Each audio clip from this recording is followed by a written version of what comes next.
Sobat Sehat, selamat datang di podcast bicarasehat.id. Nah, sebelumnya kita mau kenalan dulu ya. Nama saya Alana Arumsari dan rekan saya, Farhana. kami dari representatif bicarasehat.id. Saat ini kita akan meramaikan dan mengulik informasi mengenai isu-isu kesehatan, khususnya untuk teman-teman dimanapun kalian berada. Dan tidak hanya satu isu kesehatan aja, tapi kita juga akan membahas tema kesehatan yang lainnya. Untuk saat ini, kita akan membahas mengenai pengobatan tuberkulosis. Nah, untuk membantu kita untuk mengulik masalah tentang pengobatan tuberkulosis hari ini, kita mengundang pembicara dari Apoteker Hack, Kak Eza Riani. Selamat datang, Kak Eza. Halo. Makasih sudah datang ke podcast kita hari ini. Kak Eza ini sekarang sedang bekerja ya di rumah sakit. Mungkin Kakak bisa cerita sedikit tentang pengalaman langsung Kakak untuk pengobatan tuberkulosis itu sendiri. Oke, sebenarnya aku juga udah kerja di rumah sakit, udah sekitar hampir 4-5 tahun, dan belakangan 2 tahun itu kebetulan diamanai untuk membawahi program TB dan HIV. Tapi kalau misalnya TB-nya itu spesifikasinya di TB MDR atau multi drug resistant kayak gitu. Nah, pas banget nih Kak, kita sekarang membahas mengenai pengobatan tuberkulosis. Kira-kira saat pengobatan pasien melakukan pengobatan tuberkulosis itu bagaimana ya Kak? Dari step-stepnya atau bagaimana sih dari pengobatan tuberkulosis itu sendiri? Oke. Sebenarnya untuk pengobatan TBC, kalau secara general itu ada pakai 5 obat.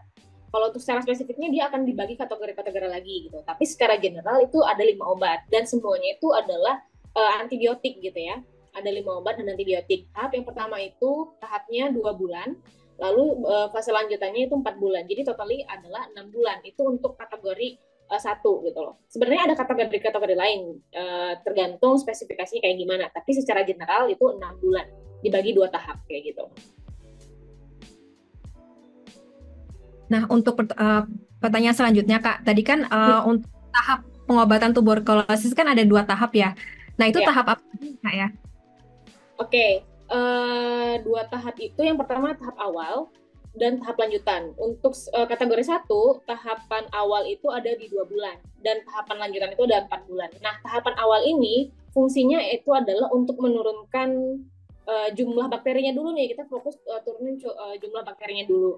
Nanti baru setelah 2 bulan itu masuk ke fase lanjutan yang biasanya 4 bulan itu adalah untuk mematikan si kuman-kuman yang tersisa gitu loh. Jadi makanya kalau misalnya pengobatan TBC itu jangan mentang-mentang udah merasa baikan ataupun udah ngerasa nggak ada batuk-batuk lagi ataupun merasa udah sehat, jangan sampai kurang dari 6 bulan tuh putus gitu loh. Makanya jangan sampai pasien tersebut putus, karena kalau misalnya putus itu akan masuk ke kategori yang lain dan itu akan memperbanyak pengobatan, terus akan memperbanyak dan memperlama waktu pengobatan gitu. Oke, berarti Kak Eza, kalau untuk pengobatan TBC, misalnya pasien masih menjalani pengobatan nih, berarti kan tidak boleh jalan ya Kak ya, jadi harus Ya. pengobatan sampai selesai dan tuntas. Nah, sekarang nih Kak, apa aja sih Kak jenis obatnya dari jenis obat tuberkulosis? Oke, jadi kayak yang aku bilang tadi, secara general dia ada 5 obat utama. Nah, semuanya itu adalah antibiotik. Yang pertama itu ada yang namanya isoniazid, lalu yang kedua ada rifampicin, yang ketiga itu ada pyrazinamide, yang keempat itu ada etambutol, lalu yang kelima ada streptomycin. Nah, semuanya ini harus istilahnya dikonsumsi gitu loh, both antara fase yang kedua, fase 2 bulan ataupun fase 4 bulan. Nah, itu tuh memang nggak semua langsung kita minum ya, tapi ada kategori ataupun ada mekanismenya lah. Kayak misalnya nih, kalau untuk kategori pertama, 2 bulan itu kita fokus di 4 obat. Nanti untuk fase lanjutannya kita baru fokus di 2 obat aja, kayak gitu. Jadi memang per kategori itu ada termsnya, kayak misalnya kategori 1, kategori 2, lalu ada kategori anak, dan kategori multi drug resistant ataupun TB resistant. Nah, semuanya itu gitu loh, ada peraturannya, jadi nggak bisa sembarangan kayak gitu. Wah, berarti kita harus tetap mematuhi istilahnya mematuhi dari program pemberi pengobatan tuberkulosis ini ya Kak ya. Dalam hal ini bisa dari dokter atau apoteker atau petugas puskesmas, petugas pelayanan kesehatan yang mendampingi pasien tersebut untuk memberikan pengobatan tuberkulosis. Nah, ini ada pertanyaan nih Kak. Misalnya nih, kita lagi sakit tuberkulosis, terus batuk 2 minggu ternyata udah nggak batuk lagi nih Kak. Kita kan seneng nih ya, nggak usah minum obat lagi. Nah, itu tuh boleh nggak sih Kak? Apakah kita harus minum obat sampai tuntas? Oke, sebenarnya apakah harus minum obat sampai tuntas? Jawabannya iya, wajib gitu ya. Gitu. Kenapa? Yang pertama selain itu karena antibiotik gitu loh. Karena kan kalau antibiotik diberhentikan di tengah jalan itu kan timbul yang namanya resisten. Nah, ditambah penyakit TB lagi ini gitu loh. Semakin urgensi gitu loh harus diminum sampai habis. Kenapa? Karena tadi yang kayak aku bilang barusan 2 bulan pertama itu kita fokusnya untuk menurunkan jumlah bakteri. Nah, lalu 4 bulan selanjutnya itu baru kita fokus untuk mematikan jumlah bakteri yang tersisa gitu loh. Jadi ketika di tengah jalan masih udah di tengah jalan itu sudah tidak ada batuk, sudah tidak ada batuk berdahak ataupun gejala-gejala TB seperti di awal, itu memang istilahnya memang algoritma terapinya seperti itu gitu loh. Pasti akan ada penurunan, tetapi tetap harus dilanjutkan. Kenapa? Kalau nggak dilanjutkan, obat antibakteri ataupun antibiotiknya tidak dilanjutkan, nanti si bakteri tersebut akan naik secara signifikan pertama. Yang kedua, bakteri tersebut akan istilahnya gini, mempelajari antibiotik yang udah kita minum supaya dia bisa lebih kuat gitu loh. Otomatis kita butuh lebih obat yang lebih banyak lagi kayak gitu. Makanya kalau udah merasa sehat ataupun nggak batuk-batuk lagi, tetapi masih dalam masa terapi 6 bulan ataupun 9 bulan, tetap harus dihabiskan kayak gitu. Oke Kak, berarti misalnya yang dari Kak bicarakan ini, bakteri ini pinter sekali ya Kak, bakteri tuberkulosis Iya, itu menyesuaikan dengan keadaan dari tubuh pasien itu gitu. Ini juga ada pertanyaan nih Kak dari netizen. Ada mitos nih, kalau misalnya orang yang sakit tuberkulosis itu nggak bisa sembuh. Itu benar nggak sih Kak? Jawabannya benar, itu mitos. Benar itu mitos karena sebenarnya itu bisa disembuhkan gitu loh. Kenapa aku bilang bisa disembuhkan? Ya memang sudah banyak pasien kok yang udah sembuh asal dengan catatan itu dia patuh terhadap pengobatan. Kayak yang tadi, kalau misalnya masih dalam masa pengobatan tapi batuk-batuk udah nggak ada, ya tetap harus dilanjutkan. Nah, itu kepatuhan yang perlu ditingkatkan di pengobatan TBC ini gitu loh. Jadi, kalau misalnya mau sembuh, bisa sembuh kok, bisa gitu loh. Tapi harus patuh gitu loh. Karena jujur aja, menghadapin pasien TBC ini, karena kan dia minum obat setiap hari di jam dan waktu yang sama, otomatis mereka tuh sering merasa bosan, sering merasa udahlah aku udah sembuh, udahlah aku udah nggak butuh lagi apa segala macam. Nah, perasaan-perasaan seperti itulah yang di tengah jalan akan kita hadapi kalau misalnya melakukan pengobatan TBC gitu loh. Dan itu ngebuat kita jadi nggak sembuh, ngebuat kita jadi bahkan relapse ataupun nanti bahkan masuk ke kategori obat yang lain gitu loh. Jadi kalau misalnya ditanya bisa sembuh atau enggak, jawabannya bisa, tapi ada catatannya kayak gitu, harus melakukan pengobatan sampai tuntas, tas gitu. Oke, setuju banget nih Kak. Berarti istilahnya kita sebagai masyarakat juga harus memberikan dukungan ya kepada pasien supaya mereka semangat dan menyelesaikan obatnya hingga tuntas tas. Jadi untuk pertanyaan selanjutnya ya Kak ya. Nah, tadi kan disebut nih jenis-jenis obat tuberkulosis ada berapa? Ada 5, ada 5 macam gitu. Nah, kira-kira ada nggak sih Kak efek dari pengobatan tuberkulosis ini dan bagaimana cara mengurangi dari efek samping pengobatan tuberkulosis? Pasti kan ada di pasien itu kan pasti ada keluhan-keluhan ya saat mereka mengobati obat tuberkulosis. Nah, itu tuh gimana sih Kak caranya mengurangi efek samping tersebut? Oke, untuk efek samping obat tuberkulosis yang paling signifikan gitu ya, dan beberapa juga nanyain ke aku, kok air kencingnya kok jadi merah ya gitu loh. Nah, for your information gitu ya, salah satu efek samping obat rifampicin yang paling signifikan adalah terjadinya perubahan warna pada cairan tubuh kita, termasuk urin, keringat gitu loh, yang berbasis air biasanya kayak gitu. Nah, makanya pada pasien TB itu kebanyakan pasti air seninya ataupun air kencingnya jadi warna oranye ke merah, dan mostly merah gitu loh.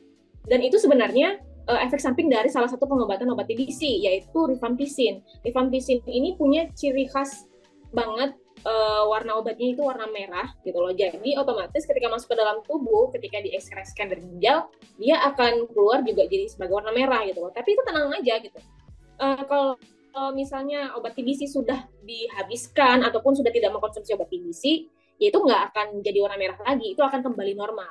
Gitu. Tapi dengan catatan pengobatan TBC-nya itu harus tuntas dulu baru bisa diberhentikan gitu loh. Jadi ketika ketika terjadinya perubahan warna urin, nggak usah panik gitu loh, karena itu memang istilahnya efek yang normal kok kalau untuk pasien TBC gitu. Itu yang pertama. Rifampicin salah satu efek sampingnya adalah perubahan warna urin menjadi warna oranye ke merah. Lalu yang kedua, biasanya pasien TBC itu mengeluhkan kebas-kebas ataupun sendi. Nah, itu adalah salah satu efek samping dari pengobatan TBC, yaitu isoniazid. Isoniazid itu jadi bahasa medisnya mungkin neuropati perifer gitu loh. Neuropati perifer ini ya seperti kayak kebas, nyeri sendi di kaki, kesemutan. Nah, itu sebenarnya bisa diatasi gitu loh. Bisa diatasi, bukan serta-merta itu kita tinggalkan, enggak. Tapi bisa kita atasi dengan pemberian vitamin B6 atau pyridoxine gitu. Jadi sebenarnya efek samping ini tuh bisa kita tackle gitu loh, enggak serta-merta ya udah kita hindari aja gitu. Terus yang ketiga ada pirazinamid. Pirazinamid ini punya efek samping biasanya itu mual muntah gitu loh. Jadi kebanyakan kalau misalnya pasien TBC itu pasti ngerasa kok saya mual-mual ya, padahal saya makan teratur dan segala macam. Nah, itu adalah salah satu efek samping dari pirazinamid.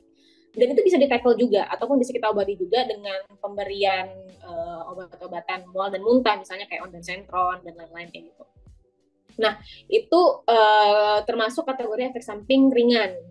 Nah, ada lagi efek samping kategori yang berat gitu loh. Efek samping kategori berat ini ada dua.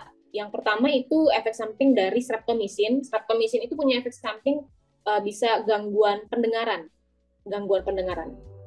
Nah, gangguan pendengaran ini sebenarnya cukup riskan gitu ya, terutama untuk ibu hamil, anak-anak.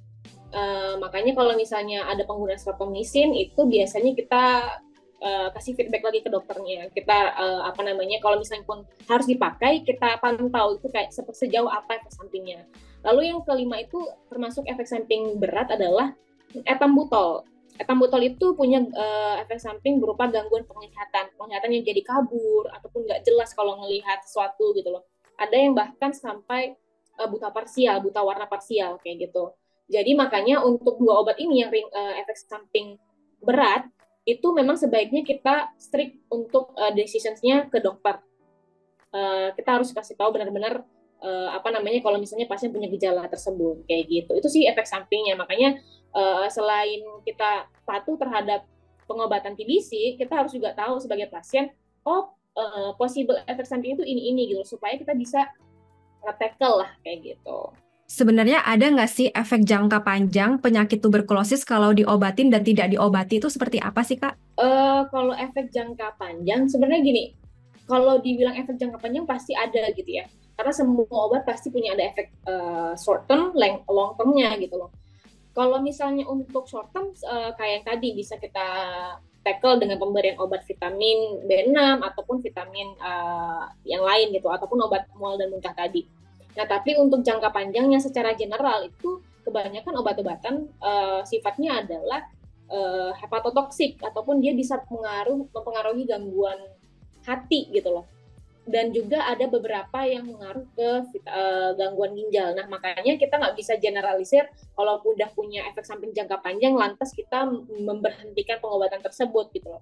Back again, kalau aku bisa sarankan adalah meskipun ada yang namanya efek samping jangka panjang, itu pastilah untuk kita pengobatan kepada pasien pasti kita ngambil efek samping yang paling minimal gitu loh. Efek samping yang paling kecil ataupun efek samping yang sesedikit mungkin gitu untuk pasien. Tetap ada, cuman sesedikit mungkin gitu loh. Jadi kalau menurut aku untuk efek jangka panjangnya pasti ada sih, kayak hepatotoksik sama ada beberapa yang anemia kayak gitu loh. Jadi kalau menurut aku itu nggak perlu dikhawatirkan. Justru kalau kita khawatirkan malah jadi takut sendiri, karena kebanyakan pasien tuh TB kayak gitu, dia sudah udah pesimis duluan, nanti takutnya efek sampingnya jangka panjang, nanti saya gini. Padahal concern pertama kita itu adalah menyembuhkan TB-nya dulu gitu loh. Concern pertamanya ya gimana caranya TBC-nya harus berhasil dulu, Nanti untuk efek sampingnya baru kita bisa adjust kayak gitu. Lalu ini ada pertanyaan lagi nih Kak, pertanyaannya menarik nih. Apa tuh? Jadi kalau misalnya minum obat tuberkulosis tuh pakai air apa sih Kak? Maksudnya air dingin kah? Atau air hangat kah? Atau mungkin kita boleh Kak pakai minumnya pakai air teh untuk konsumsi obat tersebut? Gimana Kak? Oke, menarik ya pertanyaan netizen ya. Untuk secara general, nggak hanya obat TBC aja gitu loh. Untuk minum obat itu, aku sangat menyarankan untuk minum obat pakai air mineral. Mau dingin, ataupun mau panas, ataupun mau hangat gitu ya, itu sebenarnya tidak terlalu berpengaruh terhadap apa namanya untuk kita minum obat gitu loh. Sebenarnya bisa-bisa aja kalau misalnya kita lebih prefer dingin ataupun panas gitu. Jadi suhu itu tidak berpengaruh signifikan terhadap konsumsi obat gitu loh.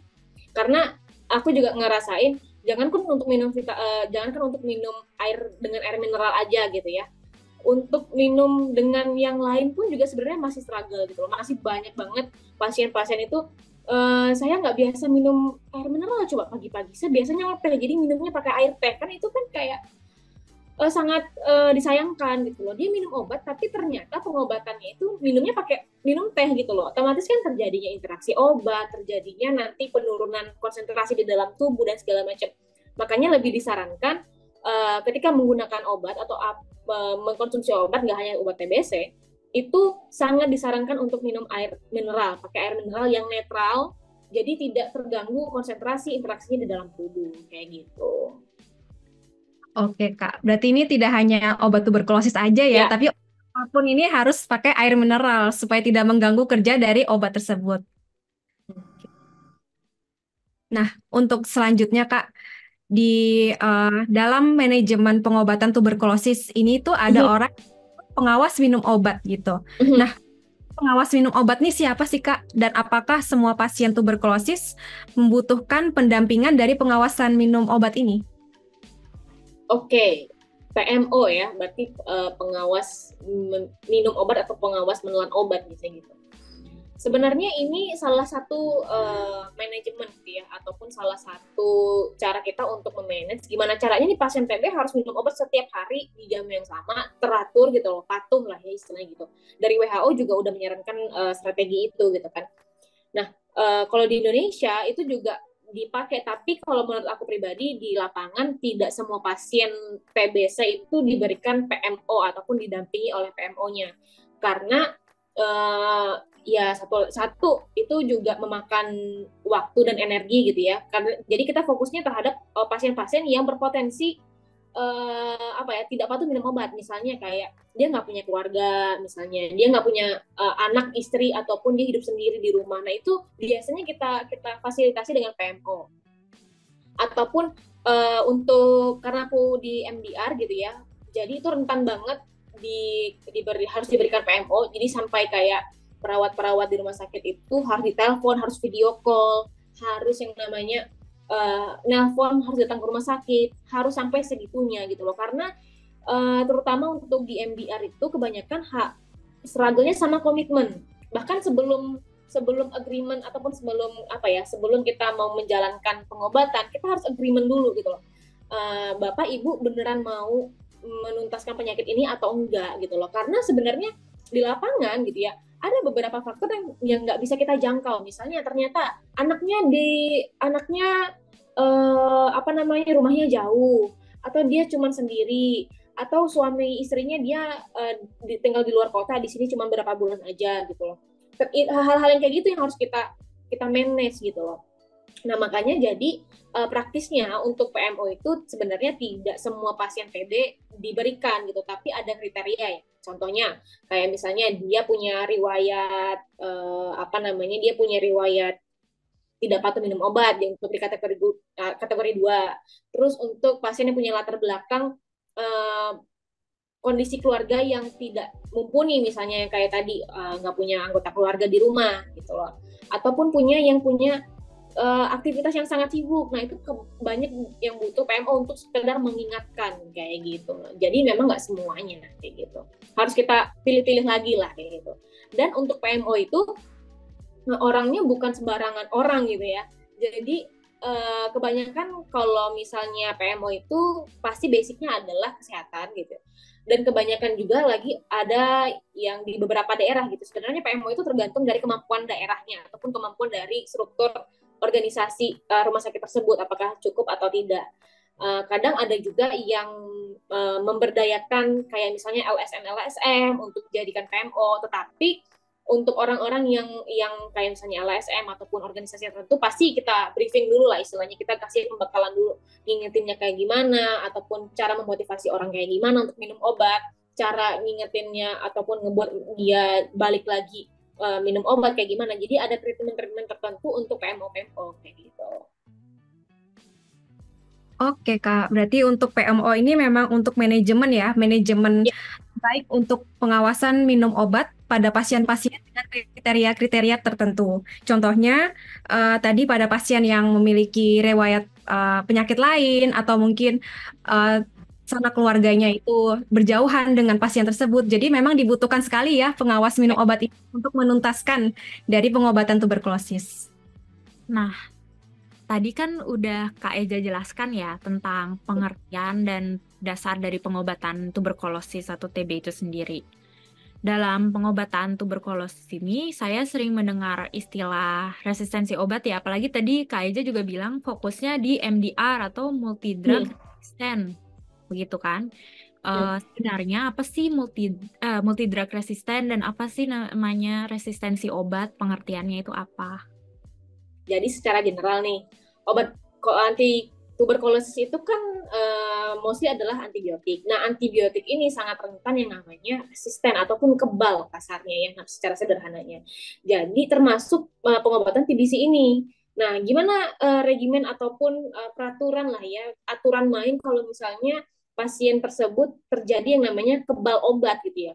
Nah, ada yang namanya TB resisten obat ataupun dia itu tidak bisa ditolerir oleh obat-obatan seperti biasa kayak rifampicin, isoniazid, dia udah nggak bisa pakai obat itu lagi gitu loh. Jadi pengertian resisten ini adalah pasien tersebut sudah tidak bisa diberikan obat-obatan TBC pada umumnya gitu loh. Makanya harus dicari obat-obatan yang lain kayak gitu loh. Nah, fokusnya resistensi obat ini sebenarnya ada beberapa banyak macam gitu ya. Ada mono, ada poli dan segala macam. Tapi intinya adalah pasien tersebut tidak bisa dikasih obat yang sama lah ya gitu. Ada yang satu obat aja ataupun ada yang langsung 2 obat gitu loh. Kalau misalnya satu obat biasanya pakai regimen resistensi obat biasa aja. Tapi kalau misalnya sudah lebih dari satu ataupun banyak obat, biasanya pakai regimen yang namanya multi drug resistant obat gitu loh. Jadi TB-MDR fokusnya udah nggak pakai lagi rifampicin, nggak pakai isoniazid. Meskipun ada beberapa masih ada yang pakai, cuman fokusnya bukan ke situ lagi. Tapi ada obat-obatan yang baru. Nah makanya itu apa namanya pasien TB-MDR ini menariknya case-nya adalah ini bisa menular gitu loh. Jadi terjadinya MDR ini nggak serta merta bisa jadi TB biasa lalu jadi MDR, bisa juga langsung MDR gitu loh, langsung ditulari oleh pasien MDR langsung. Jadi misalnya gini, kalau misalnya ada pasien MDR terus berdekatan dengan pasien yang lain, itu potensi untuk terjadinya perpindahan virus yang sudah MDR tersebut itu akan lebih tinggi gitu loh. Jadi jangan kaget kalau misalnya tiba-tiba ada pasien, loh kok tiba-tiba udah MDR aja gitu loh. Nah itu karena dia pasien sebelumnya itu sudah menulari yang sudah MDR gitu loh. Jadi nggak serta-merta harus TB biasa dulu baru jadi MDR, tapi itu bisa langsung terinfeksi MDR-nya kayak gitu loh. Aduh, berarti bahaya juga ya Kak. Berarti bisa berpindah gitu ya si kuman TB ini. Jadi yang tadinya kita misalnya bukan tipe MDR, tapi tiba-tiba kita bisa jadi tipe MDR, berubah lagi pengobatannya dan semacamnya gitu ya. Kalau perbedaan dari TB reguler sendiri tadi kan sama dari segi jenis obatnya kan juga berbeda ya, ada campuran obat gitu kan. Nah, kalau untuk periode meminum obatnya sendiri apakah sama ya Kak? Jadi misalnya kalau saya tadinya TB reguler gitu kan, saya ternyata tiba-tiba di perjalanan pengobatan terkena TB resisten tadi, resisten MDR ya. Itu apakah dari awal lagi gitu atau bagaimana? Oke. Sebenarnya untuk keputusan tiba-tiba dia jadi MDR itu pasti ada ngelewatin namanya diagnosa dokter, terus TCM, terus nanti ada hasil laboratorium di mikroskopik oleh laboran gitu. Nah, tapi pengobatannya berbeda nih antara yang reguler sama yang sebelumnya. Kalau TB reguler tadi kan sekitar 6 bulan ataupun itu untuk kategori normal ya, kategori 1 itu 6 bulan lah ya. Nah, tapi kalau untuk kategori MDR ataupun resistensi itu minimal ada di 9 bulan, 9 sampai 11 bulan, 11 sampai 12 bulan. Jadi itu akan lebih lama lagi gitu loh. Masalah nanti tiba-tiba di tengah jalan apakah lanjutnya seperti apa itu memang kita lihat lagi sensitivitasnya seperti apa gitu. Tapi secara general TB MDR itu lebih lama gitu. Aku pernah punya teman MDR juga, dia sampai itu sebelum ke MDR pengobatan oral harus injeksi dulu, harus pakai obat yang namanya injeksi yang bisa dibilang obatnya mahal gitu loh. Jadi TB MDR ini udah menurut aku udah berbahaya gitu ya kalau misalnya ditulari dan menulari. Pengobatannya juga itu juga tidak mahal, tidak murah gitu loh, sorry. Jadi pengobatan MDR ini tidak murah gitu loh. Dan tidak serta merta langsung udah langsung ganti obat gitu, enggak, tapi ada beberapa regimen lagi gitu, kayak misalnya harus pakai obat injeksi dulu, kalau masih resisten juga baru dibantu pakai obat oral kayak gitu. Dan obat-obatannya tuh misalnya nih tadi yang kita kenal 5, ada obat baru lagi yang namanya misalnya clofazimin, lalu ada yang namanya bedaquiline, moxifloxacin gitu loh. Terus ada yang namanya linezolid dan sebagainya, dan itu jarang banget sih sebenarnya kalau untuk orang awam ini obat apa gitu. Tapi sebenarnya itu adalah obat TBC spesifikasi untuk MDR kayak gitu. Memang sangat berbahaya ya, dan sangat, aduh, concernnya sangat tinggi ya sebenarnya. Karena juga, Yeah. siapa 6 bulan aja minum obat, banyak yang nggak nurut gitu ya, apalagi Iya, nanti kalau 9 bulan gitu kan. iya, hampir Nah, setahun gitu. sampai setahun gitu ya. Eh, tapi ada nggak kayak apa sih sebenarnya, tadi kan selain penularan gitu ya, tadi Mhm. selain penularan dari orang yang TB-nya TB MDR gitu, apalagi sih ya Kak, penyebab dari kita mendapatkan resistensi obat TB? Mhm. Jadi sebenarnya istilahnya kayak faktor resiko lah ya. Apa aja sih yang membuat orang tersebut bisa berpotensi untuk terjadinya MDR? Yang pertama biasanya itu pasien-pasien yang tidak patuh, pasti ya. Tidak patuh itu dia putus di tengah jalan. Yang pertama. Terus yang kedua pasien kambuh. Dia udah misalnya udah sembuh, tapi di satu sisi apapun satu keadaan dia ada lagi nih, muncul lagi. Nah, itu biasanya berpotensi menjadi MDR bakterinya. Lalu yang ketiga, itu biasanya pada pasien HIV, karena HIV dan TB ini kan berhubungan erat banget gitu ya. Dan nggak jarang juga aku nemuin pasien HIV ini ternyata bukan TB biasa aja, tapi TB MDR. Nah, jadi itu adalah faktor risiko yang paling besar gitu ya, selain ada kelompok-kelompok umur tertentu kayak misalnya ibu hamil dan segala macam. Tapi itu yang paling besar sih, faktor resiko kenapa bisa terjadinya multi drug resistant. Kalau menurut aku pribadi sih sebenarnya,